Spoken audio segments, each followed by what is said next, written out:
This is Brandon with Fleet Feet, and we've got a treat for all of you today. And man, I absolutely love this shoe. Just right off the bat, I'm gonna say it. I really love this one. It might be one of my favorite shoes of 2024, but tune in and find out exactly why I feel this way. This is the Adidas Adizero Adios Pro 4. So like I mentioned, this is the latest race day shoe from Adidas, and it borrows some of the previous technology from the Pro 3 and the Evo 1. For those of you who don't know what the Evo 1 was, remember that shoe that was kind of like a $500 shoe from Adidas? Super exclusive, kind of came out around Boston and a few other races back in the day. Yeah, that shoe. Well, they've trickled it down and they've actually put some of the technology and the look and feel of the Evo 1. They brought it into the Pro 4, but what Adidas decided to do was still maintain some of the silhouette from the Pro 3 and bring that into the Pro 4 as well. So you still get that nice look and feel, that sleek design from the Pro models that we've seen in the past, but you are getting some of that other technology from the Evo 1. Now, this shoe was tested by some of the top athletes in the world by Adidas. And we're talking about athletes that are in Iten, Kenya, in that Rift Valley area where they're all training, and some of the top level athletes out there, as well as some athletes in Japan. And as history has already shown about this shoe, it is one of those shoes that breaks records. It gets on podiums at major championships and world championships. It's just one of those models that when people put it on their feet, it is a very high performing shoe. So let's dive in and find out exactly why this shoe is so exciting and some of the new changes that have come to it. Please make sure to like and subscribe to the channel. Give this video a like, subscribe here on YouTube, and make sure to stay tuned when all of our new videos come out. First, let's just start with the upper. I mean, just from a visual aesthetic of the shoe, it shares a lot of the same visual aesthetics of that of the Evo 1. You've got the really nice, big, clean three-stripe pattern here that we're seeing, and it's just got this really nice clean white look. It all speaks to fast. And I've always really enjoyed what Adidas has done with a lot of their race day models and some of their other designs. They keep a very clean look, a very clean aesthetic, and it's one of those things that I personally enjoy. And while this shoe is aesthetically really nice looking, the upper is also extremely lightweight. The tongue is gusseted, the heel collar is paper thin, and the tongue is thin as well, all things that you'd expect from a race day shoe. And it has this really nice internal locking system. There are these lime green interior locking pieces that just kind of add a little bit of additional support and midfoot lock to the shoe. The fit was really dialed in nicely. I received a size 9, which is a half size larger than I'm used to, but it actually fit really well. It was a little bit on the longer side, so if Adidas did send me an 8.5, I can see how this shoe would fit perfectly, but I really didn't have any issues with going a half size up, and it didn't compromise any performance for me. One of our reviewers, Kate, who actually went a half size down, really enjoyed the fit of this shoe. She found that this shoe fits really nice like a race day shoe should, and with just enough space in the toe box. She enjoyed that the heel collar was lightly padded, but it didn't really have too much to it, and she said that the tongue was paper thin, which is something she really enjoyed. And if you're wondering whether the fit of this shoe is going to work best for you, you can go into your local Fleet Feet store, go through the fit ID process and the outfitting experience.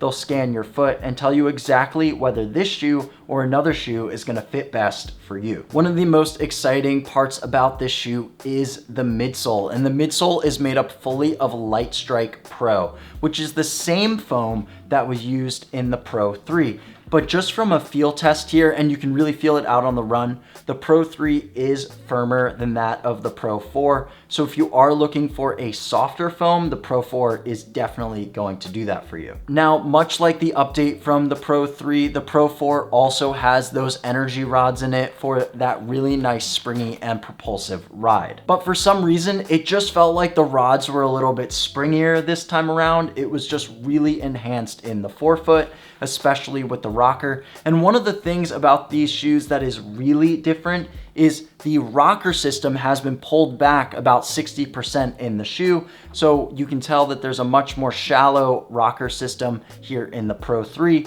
whereas this one goes a little bit deeper, and that is actually taken from the Evo 1. So like I said, there was some technology from the Evo 1 that has been trickled down into the Pro 4, and that is one of them. It is the rocker system. So when you're going through the toe off of this shoe, it is a little bit more aggressive and it is a faster turnover. Now, because of this more aggressive rocker system, it is just going to add that extra energy return. It's going to be more efficient in running economy, and it's going to trigger a move forward a little bit quicker. And while the midsole of this shoe is softer than that of the Pro 3, it is also lighter. You can feel that on foot, and even when I'm just putting these shoes on and weighing them in my hands, it feels like this one's lighter than the Pro 3 for sure. And this one's actually a whole half size bigger. So you're getting actually a lighter shoe, you're getting a softer shoe all around. And one of the other biggest stories here is the new outsole rubber from Adidas. In the previous model of the Pro 3 had full length rubber coverage of Continental rubber. From my understanding and from a lot of the industry and from what other people have told me and just from my testing alone, Continental rubber is one of the best rubbers on the market. It has really strong outsole traction. So Adidas have come out with a new outsole rubber called Light Traction Rubber, which is an even thinner and lighter rubber outsole than that of Continental. But they've decided to keep Continental right here in the toe for a little bit of extra durability and traction in this area. Now, this is a lighter outsole rubber than that of the Pro 3, and it's just going to add that similar really nice grippy traction feel. And from the Fleet Feet review team, only Kate and I actually received this shoe, but here are our thoughts. Kate loved the propulsive feel underfoot in this shoe, and she actually liked how normal the lacing system felt. Sometimes brands can get a little bit too intricate with the lacing system and almost mess up the midfoot lock,